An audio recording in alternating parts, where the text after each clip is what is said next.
Il est spécifique de par le fait que c'est pas un circuit permanent, donc c'est un circuit qui va énormément changer durant le week-end, assez bosselé, avec des grandes lignes droites, des gros freinages et pas mal de pif-paf. Moi, c'est un Grand Prix que j'adore parce qu'on arrive dans Montréal, qui est une ville fantastique, les gens parlent français, avec des expressions qui sont toujours très sympas. Il faudra que je fasse un livre d'ailleurs, puisque c'est plutôt rigolo. Moi, je suis arrivé lundi, alors l'excuse c'est le décalage horaire. Maintenant, la vraie raison c'est que j'adore juste ce pays et que du coup je suis venu 1 ou 2 jours en avance par rapport à ce qu'on aurait pu faire. On a été faire un petit peu de quad dans la forêt, se promener, découvrir un peu les alentours de Montréal. Et c'est vrai que les paysages sont magnifiques et que voilà, on aime beaucoup venir ici. C'est un petit peu comme Monaco. Les premiers tours de roue, il y a beaucoup de poussière, il y a pas de gomme qui est déposée sur le tarmac, puisque normalement je trouve que c'est des rollers, des piétons et des vélos qui profitent de l'île, parce que faut savoir que le circuit est sur une île. Et donc plus on va rouler, plus on va enlever toute cette poussière, on va déposer de la gomme et le grip de la piste va augmenter au fur et à mesure du week-end. Monaco, ça n'a pas été comme on le voulait. Maintenant, voilà, on est ici au Canada,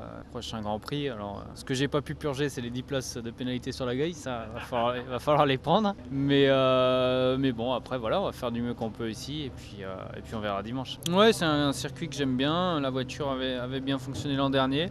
Cette année, je pense que ça devrait être le cas encore. J'espère, en tout cas. On va voir ça avec les essais. On va voir un petit peu la météo et voir quelle stratégie on adopte pour essayer de faire un bon résultat. Hier soir, on avait un barbecue d'équipe qui était très sympa, où on s'est tous retrouvés, ingénieurs, mécaniciens, marketing, managers, pilotes, et c'était plutôt une bonne ambiance. Donc c'est vrai que c'est sympa d'être tous dans le même hôtel. Maintenant, je vous avouerai que j'ai de la chance, je peux dormir en général un petit peu plus que les mécaniciens et les ingénieurs.